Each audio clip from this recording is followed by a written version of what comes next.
Masechet Nedarim Daf Ayin Chet. We begin on Amud Bet of the previous daf. Amar Rabbi Yochanan, Chacham Shamar B'Lashon Baal, Ubaal Shamar B'Lashon Chacham, Lo Amar Kelum. We're comparing the laws of a sage who is dissolving a vow to a husband who is annulling his wife's vow, and these are completely different concepts with different terminology. So we'll discuss both. A chacham cannot use the language of a husband. What language does a husband use? We saw that. He says, mufar lichi, mufar lichi, mufar lichi, 3 times. Or batir lichi, which means either it's canceled for you or it's nullified for you, nullified or canceled.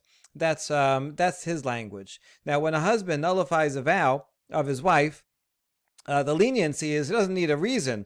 He could just, just because he wants. She doesn't have to regret it. She could actually want it. So it doesn't require regret. It just has to be something that relates to to the two of them, to their relationship. It's also a limited time window. But also, when a husband nullifies the wife's vow, it only is nullified from the time that he makes that declaration and onwards. In other words, if she said in the morning that she's not going to drink wine, then she can't drink wine until he says, oh, you know what? I'm nullifying it. If she drank wine before he said, I'm nullifying it, she is still liable. So that's the deficiency of a husband's power. He can only nullify it from mikan ul haba, from his statement on. So therefore, a Baal has to say this. A Chacham cannot say that language. Chacham instead says the more familiar language that we know from Hatarat Nedarim, who says mutarim lachem, mutarim lachem, mutarim lachem. We say it 3 times. Mutar lehatir literally means to untie. So if you had asur actually means to bind or to tie. When someone makes a vow, they are tying themselves. They're making a restriction upon themselves. By undoing it, you're undoing it at the root so that there never was a vow. Or you could say, a sage can say, en kan nedarim. There is no vow here, right? Which again means that there is no vow entirely. So that's the power of the sage, that although he needs a reason, he has to interview her and find that she regrets it. Whatever the basis is, also he can do it any time, even after one day. So that's a benefit. That's a benefit that a sage has over a husband. But he does need to find a regret. But another benefit is that he can undo it from the beginning. And therefore, since there are 2 different concepts, you have to say the right terminology. If a sage said mufar lichi, doesn't work. And if a husband, on the other hand, says mutar lach, also does not work. Lo amar kelum. Now we're going to spend half the daf proving actually all the daf. We're going to prove it first according to everyone, and then according to Bet Shammai. Detanya. זה הדבר החכם מתיר ואין הבעל מתיר שיכול ומחכם שאין מפר מתיר בעל שמפר אין עוד דין שמתיר תמוד לומר זה הדבר חכם מתיר ואין בעל מתיר. Okay, so we're going to learn it from this pasuk here in Bamidbar chapter 30 that says Vaydaber Moshe el Rashe Hamatot. Remember, this is going to come up in a second, that this law, the whole section of Nedarim, is addressed to the heads of the tribes, like the sages, Libnei Israel, Lemor Ze Hadabar Asher Siva Hashem. Now when we say Ze Hadavar, that seems to be specifying it has to be done precisely in this certain way. Okay, so what is that? Why do we need to add the word Ze Hadavar?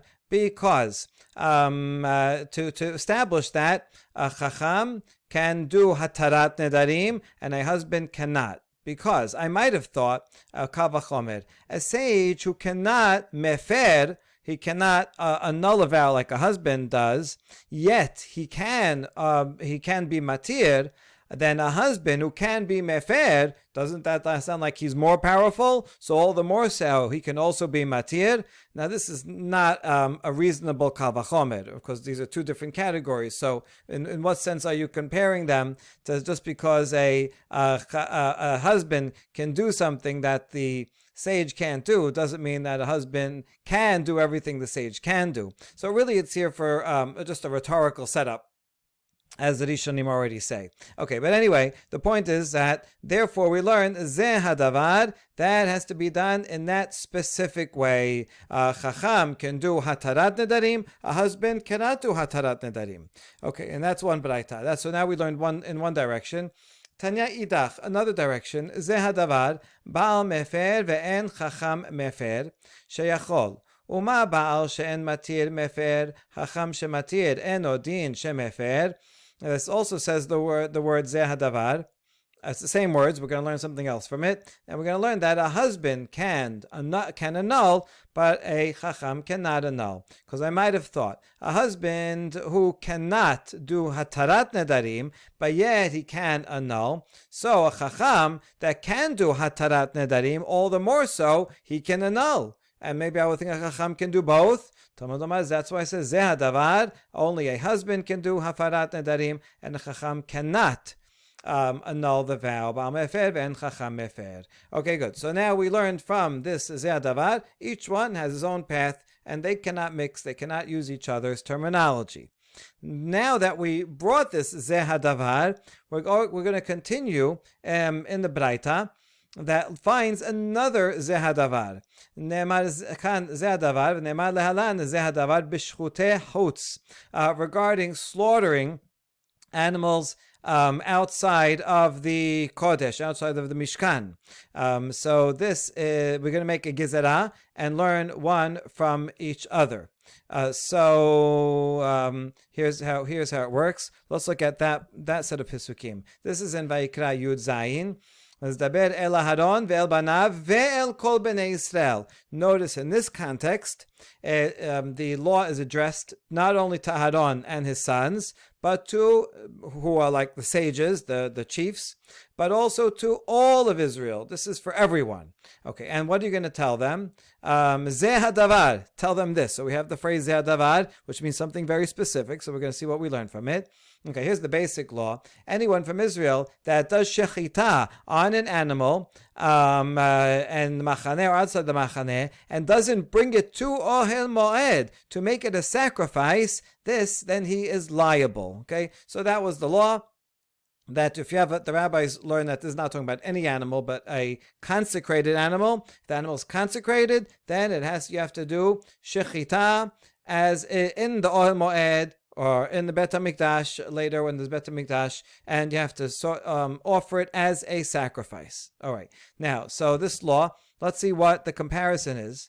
Ma b'shchutei chutz Aharon u'banav v'chol Yisrael, af parashat Nedarim Aharon u'banav v'chol Yisrael. The Gezerah Sheva is going to connect the two to say, just like the slaughtering of animals outside of the courtyard of the temple, that's addressed to all of Israel. So too, the laws of vows, meaning the laws of undoing vows, applies to everyone, all of Israel, right? You don't have to be a great sage. Anyone can do it.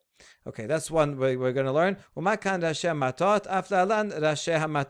And also, just like regarding vows, it's addressed only to the heads of the tribes of Israel. So too, there's an aspect about the law of sacrifices that is addressed only to the heads.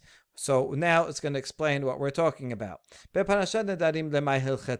For regarding vows, what are we learning from the democratic language regarding sacrifices? That the law of sacrifices are addressed to everyone. What are we going to learn from that to vows?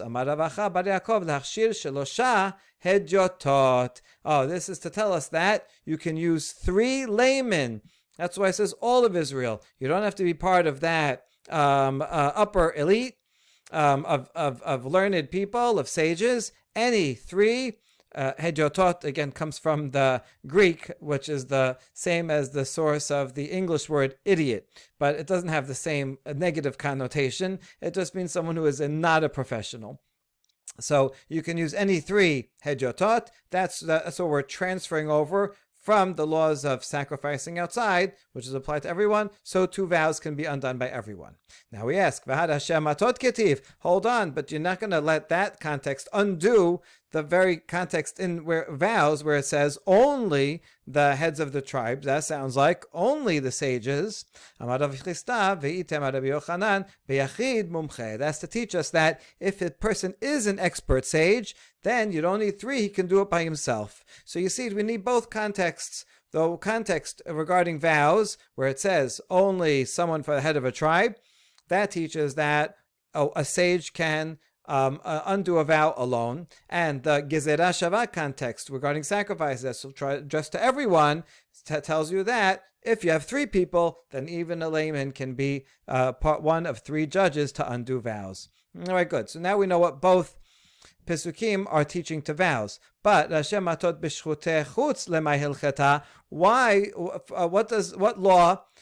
would we need to learn something about only the elders? How does that apply to the law of slaughter outside of the courtyard? Oh, this teaches a law regarding renouncing of dissolution of vows. That applies not only to regular vows that people make, like I'm not going to drink wine. It also applies to animals that I made, or any items that I made consecrated. And this teaches me, let's see, it makes sense. The laws in Vayikra Yud Zayin there say, if there's a consecrated animal, then I have to slaughter it there. But the Zeh Davar connection tells me that even after I made an animal consecrated, you know what? I can go to a sage and I can tell him, I regret that I made this animal consecrated. Can you help me undo it? And yes, he can undo it. And so that's what the Gezerah Shavah is teaching. The laws of sacrifices can be, consecration can be undone. Okay, good. So that's we solved everything. We learned all the laws that we need to learn. That there's two types of undoing vows, one by a husband, one by a sage. Each one has to use their correct terminology. We learn that from Zeh HaDavar in its own context here in vows. But once we were analyzing those words, we note that there's another Zeh HaDavar regarding sacrificial animals. We make a Gezerah Shavah, and we learn laws in each context. Good. So everybody's happy except for Bet Shammai. לבית שמאי דאמר אין שאלה בהקדש. להשם עתו דכתיב בשבותי חוץ למה הלכתה. But Bet Shammai disagrees with that conclusion. He thinks that once you make an animal or an item consecrated, you cannot go to a sage and undo it. Once it's consecrated for good. So according to Bet Shammai, that Rashi Matot that said regarding vows, and we connected it through Gezerah Shavah to sacrifices, what is he going to do with it? What is he going to learn from it? And our answer is Bet Shammai letu Gezerah Shavah. Bet Shammai does not agree with this Gezerah Shavah. Doesn't necessarily mean he disagrees with all Gezerah Shavahs, but this one says the word Zeh HaDavar in truth many times in the Torah. So he could say it as many times, and maybe I need it for the context. And so he doesn't agree with this Gezerah Shavah. Okay, fine, that's his right. And so now he doesn't have the Gezerah Shavah, and so he doesn't need it because he doesn't need any derivation for this law of undoing Hekdesh, which he doesn't agree with in the first place. All right, so that's okay, except that, remember, we use the Zeh HaDavar in both directions. So what is Bet Shammai going to do with what we learned in the other direction? Zeh HaDavar b'Parashat Nedarim lemay ketiv lomar chacham matir ve'en baal matir baal mefer ve'en chacham mefer. Since Bet Shammai does not use the Zeh HaDavar for Gezerah Shavah, so its appearance in Nedarim, why does it appear, right? What is Zeh HaDavar saying? Do it this way specifically. Okay, we have an answer. He can learn it simply, as we already did, that to teach me that there's two different paths. A Chacham can do Hatarat Nedarim, but a husband cannot. A husband can be mefer, and a sage cannot. Zeh HaDavar, each one's this way. Notice here, it learns this without the Kal Vachomer. So we can prove from here that you really don't need that Kal Vachomer. That Kal Vachomer was part of a rhetorical setup, right? You might think this, it comes to teach me not. Okay, good. So now we know that. It teaches this law by itself, and everybody's happy, right? Wait, but why do you need the zeh davar regarding the sacrificial animals? What is that one coming to teach me? See, for beforehand, for Bet Hillel, we didn't ask this because whenever you make a gezerah shava, you need at least one of them to be open and available, unused, in order to make the connection, to make the gezerah shava. But Bet Shammai is not making gezerah shava, so what are these extra words doing there? Lomar ala shechita chayav and chayav ala milika. So teach me that I'm only liable in this law if I do shechita. I take a consecrated animal and I do shechita outside of the temple courtyard. But if I take a bird and do milika is a special way of killing a bird where Kohen will pinch its neck, the back of its neck with his nail. Normally, this is only done in the Bet HaMikdash. This is not a kosher way to slaughter a bird outside the Bet HaMikdash. If you want to eat a bird today, a chicken or anything, then you have to do shechita with a knife in the proper way, not with a nail in the back of its neck. Okay. Anyway, so this law, this zeh davar limits the prohibition. The prohibition only applies to shechita outside of the temple courtyard. But if someone would take a bird and do melika outside the courtyard, they would not be liable, even though melika is the way that they kill birds in the Bet HaMikdash. But the law applies only to shechutei chutz, slaughtering of animals outside and not bringing it as a sacrifice. Only that is the problem. Okay, good.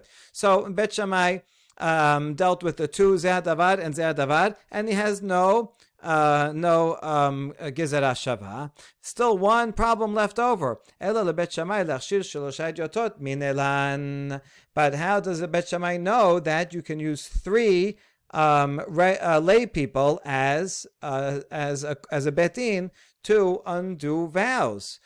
Because we learned that beforehand from the gezerah shava, because it says everyone regarding slaughtering of animals, and the zeh davar comes to transfer everyone, all bnei Israel. That applies to undoing vows, that every three regular people. But once you don't have the gezerah shava, Bet Shammai, don't you agree with this law? He does agree with the law. So how do you know this law?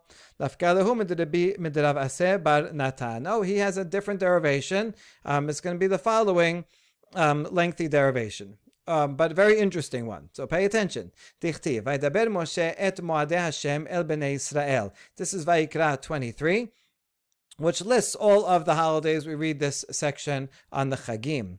V'hatanya Rabbi Yosef HaGalili Omer, Moadei ne'emru v'lo ne'emra Shabbat bereshit imahen. Ben Azai Omer, Moadei ne'emru v'lo ne'emar parashat Nedarim imahen. And so, based on this pasuk, we have a braita in the name of Rabbi Yosef HaGalili, who said, this section of holidays, says holidays, but it doesn't talk about Shabbat. It calls Shabbat, Saturday, Shabbat Bereshit, because some of the holidays are called Shabbat, Shabbaton. So that's how it distinguishes. Shabbat, meaning the seventh day of rest, is not mentioned in this paragraph. And Ben Azai noted that it talks about holidays, but it doesn't talk about vows. Now, why would it talk about vows? And how is this a question? This baraita is very unclear. It's not only unclear to us, it was already unclear to Rav Aseh Bar Natan. Kashya le hamatnita. He didn't understand this braita. So he wanted to go get clarification. He knew that Rav Sheshat would know the answer, so he traveled to Nahar De'ah. And to ask him, but Rav Sheshat wasn't there. Turns out Rav Sheshat went to Mechoza, so Rav Aseh followed him to Mechoza and asked him, what does this braita mean? Amarle Moadei Hashem nemru velo nemra Shabbat bereshit imahen, and this haketib Shabbat imahen. This is Rav Aseh's question. He says, what do you mean when the Braita says Moadei Hashem and it doesn't say Shabbat? That's not true. It actually does say Shabbat. Let's check for ourselves. Here is Vayikra 23, right?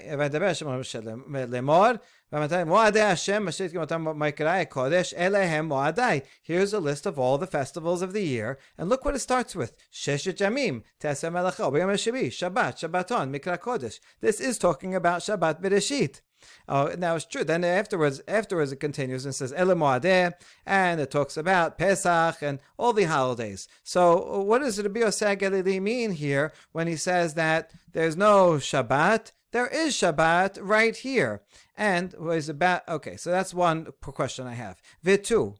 Moadeh Hashem nemru velo nemra parashat Nedarim imahen. Ben Azai in this Baraita noted that in this paragraph it only talks about the holidays. It doesn't talk about vows.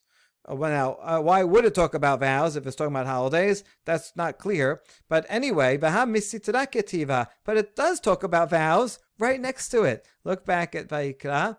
And you see, right before the Pesukim, right 2 Pesukim before says, "Velo techalalu et shem kodshi v'nikdashti b'to bnei Israel." Right, you should make sure to keep your vows and do not profane my holy name. If you take a vow and you don't keep it, then you're profaning my name. So you see, it does talk about vows right next to it, right back to back. So why is Ben Azai complaining that there's nothing here about vows? Okay, so we have these two questions, and so please, can you explain this to me, Rav Sheshat?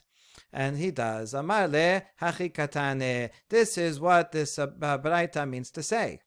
Moadeh Hashem Sirichin Kiddush Betin, Shabbat Bereshit, and Siricha Kiddush Betin. What the Baraita means is that it wants to separate and show how the festivals are different from Shabbat and different from vows. And that's why I'm saying, I know Shabbat is mentioned here, but it's mentioned on the side. Vows also are mentioned on the side. It talks about vows, it talks about Shabbat, and then it gives the real introduction. Okay, these are going to be the Mo'adim. Remember here, how it says general intro, but then Ele Moadeh, like another intro. And so these two are excluded from the festivals. Why? To teach me that there are different laws. The festivals, the Shalosh Regalim, they require Kiddush HaChodesh, they require the court to sit, find the moon, look at the moon, declare today's Rosh Chodesh, and thereby declare that then the 15th of the month will be Hagamasot. And so it depends on the calendar that's set by the Bet Din. Whereas Shabbat does not need Kiddush of a Bet Din. Even if there's no Bet Din and they don't meet and they don't say anything, Shabbat comes by itself every 7 days. Shabbat is not dependent on the moon, not on the sun, right? Not on, doesn't go by a year. The 7-day period is not based on any astronomical phenomenon. And so that's why it's different and special, and that's why it mentions Shabbat first, but then the holidays are different from Shabbat. And Moadeh Hashem Sirichin Mumche, and Parashat Nedarim Sirichin Mumche. Afilu betin hedyotot, and the laws of the vows are mentioned outside of this paragraph to teach me that the holidays require mumche, in other words, to set the calendar, right? Following up on this. The festivals, you need to set a calendar, and to set the calendar, you need an expert, bet din. It's very complicated to know exactly how to set the calendar.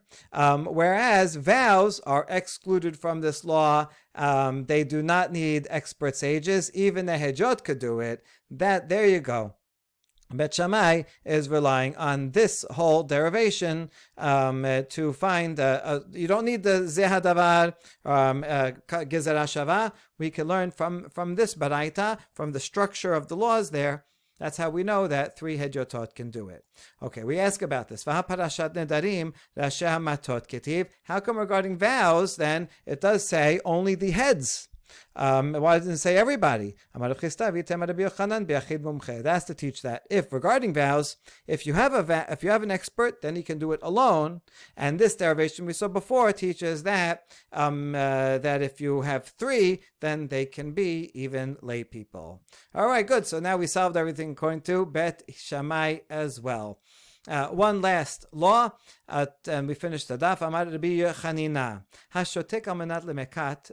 mefer afilu mikan v'ad 10 yamim. We saw the general law that if a husband has to nullify the vow on the day that he hears about it. Once the day ends, that's it. He lost his window of opportunity. But now Rabbi Chanina is teaching not so fast. Actually, if a husband is being quiet just to annoy his wife made some kind of, flipped the lid and made some kind of crazy vow that, I'm not going to eat at all. And so the husband, kind of to annoy her, doesn't say anything, right? She's like, "Come on, annul the vow. I'm really hungry," and he's being quiet just to annoy her. And it's obvious from the context that he's doing it just to annoy her. In that case, we do not say shetika kehorda'a. The fact that he's quiet means that he agrees with it. No, since he's quiet just to annoy her, even if it goes on for 10 days.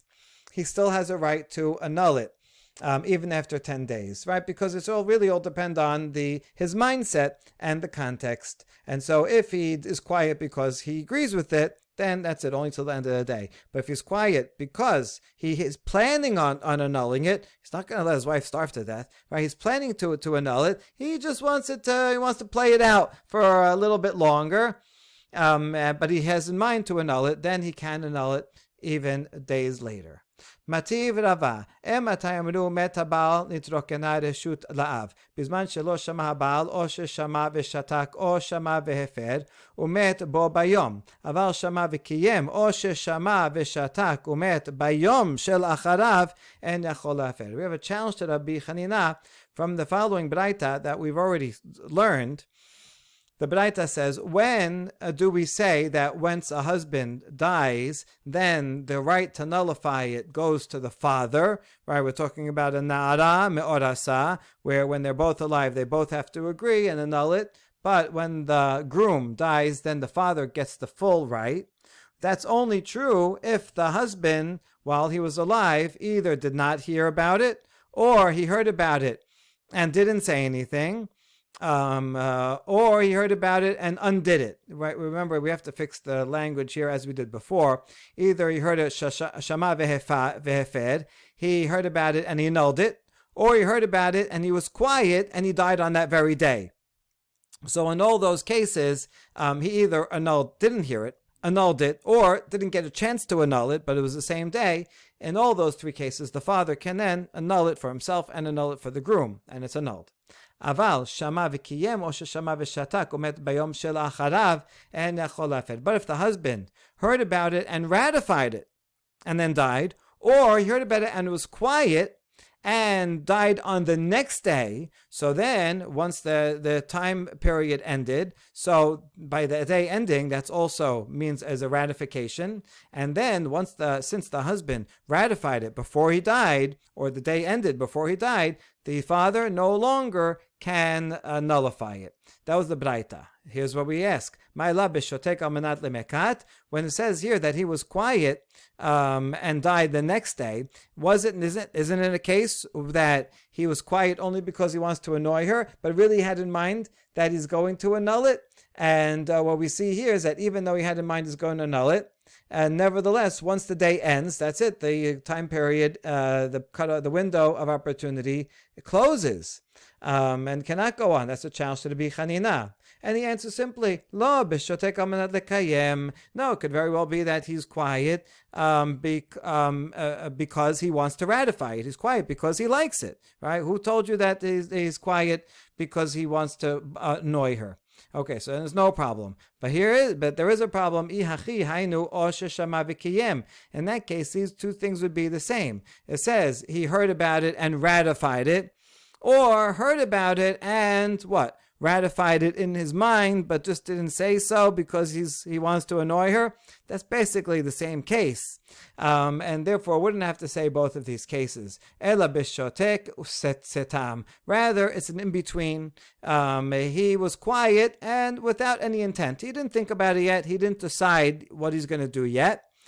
In that case, because he was quiet without specifically having in mind that it should be ratified, or on one hand, or that he's going to cancel it in a few days on the other. That's why once the day ends, that's it. He has no possibility of annulling it anymore. But if he did have in mind, you know what, I'm doing this to annoy her, but I'm going to nullify it in a couple of days from now, then the window of opportunity would stay open, and that supports Rabbi Chanina. Baruch Adonai Leolam. Amen ve'amen.